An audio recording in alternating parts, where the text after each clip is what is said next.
భగవంతుడు రాశాడేమో ఇక్కడే నువ్వు తిరగాలి, ఇక్కడే ఉండాలి, ఈ నియోజకవర్గంలో నేను పెరగాలి, నువ్వు తిరగాలి అని రాసి నన్ను ఇక్కడికి పంపించాడేమో. మా జిల్లాలో అంటారు నన్ను,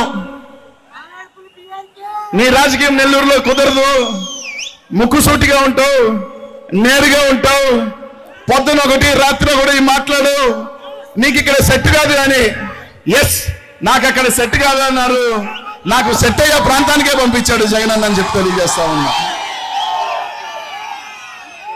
ఎందుకంటే ఆ పల్నాడు పౌరుషం ఏదైనా సరే తగేసి ఉంటుంది, అటు ఇటు ఏముండదు, స్ట్రైట్ సీదా వెనక పోట్లు ఉండు.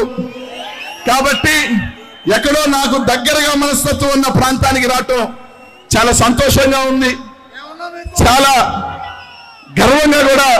ఏ జన్మలో నిజంగా చెప్తా ఉన్నా, ఇందాక చెప్పారు అతిరథ మహారథులందరూ కూడా ఈ పార్లమెంట్ లో ప్రాతినిధ్యం వహించారు. కాసు బ్రహ్మానంద రెడ్డి గారి దగ్గర నుంచి, రోసయ్య దగ్గర నుంచి, నేదురుమల్లి జనార్దన్ రెడ్డి గారి దగ్గర నుంచి, కాసు కృష్ణారెడ్డి దగ్గర నుంచి, మా జిల్లా పెద్దాయన రాజమోహన్ రెడ్డి గారి దగ్గర నుంచి.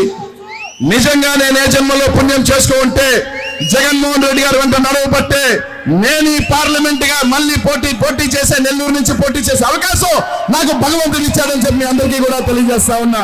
దారు పొడిగిన ప్రతి ఒక్కరు కూడా ఆప్యాయంగా నన్ను స్వాగతించిన తీరు, నన్ను హక్కులో చేర్చుకున్న తీరు, బాధపోయి గర్వంగా ఫీల్ అయ్యా. జగనన్న నన్ను పంపించాల్సిన చోటుకే పంపించాడు, సరైన నిర్ణయం తీసుకున్నాడేమోనని గర్వంగా వచ్చా.